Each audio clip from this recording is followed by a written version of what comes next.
Good evening, ladies and gentlemen. I thought I would just bring you another little snippet that seems to happen every time I turn the TV on, which kind of tells you something. And of course, this is again about history and about events that have happened in history. And then, of course, the false narrative to back it up or to explain away some very valid questions. Have a listen to this. I'll let it run on for a minute or two and see what you think. And then I'll mention at the end what I think.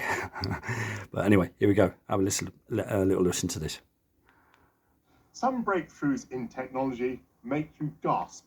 This must have seemed like magic, and it happened from here.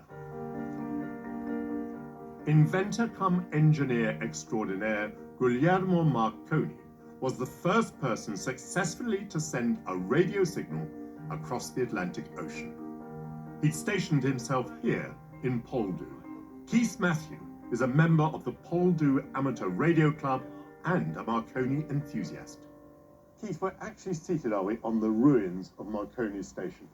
We are indeed, yes.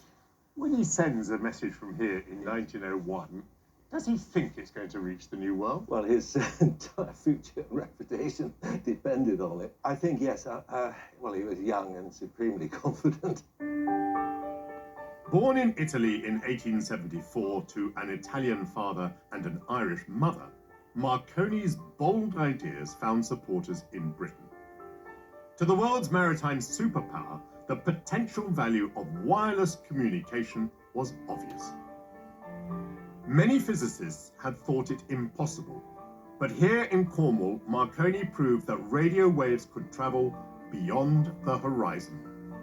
He thought that the waves more or less traveled over the surface of the ocean, and he thought that it was the conductivity of the salt water that carried the waves across. He was incredibly lucky in this because the theory was completely and utterly wrong. We now know that there is this layer of ionized air in the upper atmosphere, which in fact bounces the waves down. Marconi, of course, had no idea of this at the time. Well, I suppose everyone's entitled to their luck. What was it that he was sending and that was received in Newfoundland? It was only a signal. Marconi had got used to using the S, dit, dit, dit, dit, dit, dit, which could be easily distinguished from the natural sort of bangs and crashes caused by lightning strikes and so forth. How quickly did it advance to becoming something reliable? Marconi, being always a showman, he in fact managed to get Theodore Roosevelt to send a message to Edward VII. As it happens, the conditions were very good on that night, and Poldhu heard the signal clearly, replied that all had been received, and this was the first two-way contact between the USA and the United Kingdom. Well. So I'll let that run on a little bit further, but I mean, I detected more holes in that than Swiss cheese or, well, I'm an Everton fan in the footballing sense. So like the Everton defence, those who know would know what I mean on that one. But just listen to how they're explaining all that away is quite astounding, right?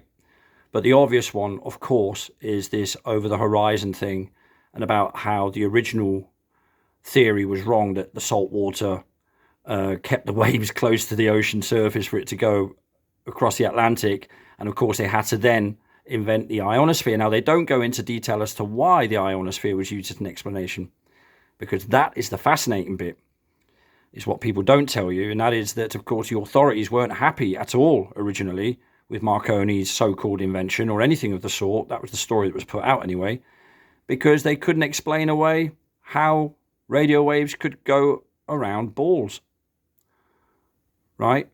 Because they go in straight lines, you know. And so, of course, the ionosphere was brought into play. And so everybody now presumes that that is fact, that the radio waves get bounced off some sort of imaginary layer above the Earth's surface that's spinning a little bit quicker than the Earth, so it appears that it's Velcro to the Earth's surface as we're hurtling through an ever-expanding vacuum of space hurtling around our own axis at the equator at 1,000 miles an hour, etc., etc. Oh yeah, we've got a moon as well that never changes its position in terms of its face and all that sort of stuff. There's so many anomalies, and yet you're supposed to just simply believe that kind of explanation. And this is what gets taught to kids at school, and this is the gripe, right?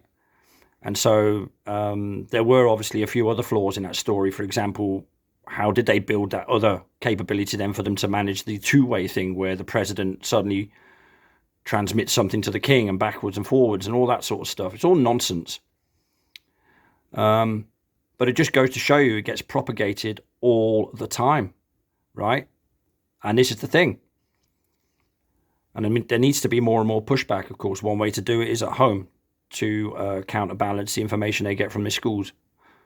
You know, but anyway, I thought I'd just bring that to you again because I'll do that every now and then, just as a little reminder to myself more than anything else. And it's worth sharing, I think, because we all know it goes on, but it's, you know, sometimes you have to be reminded, blimey, it's literally everywhere, isn't it?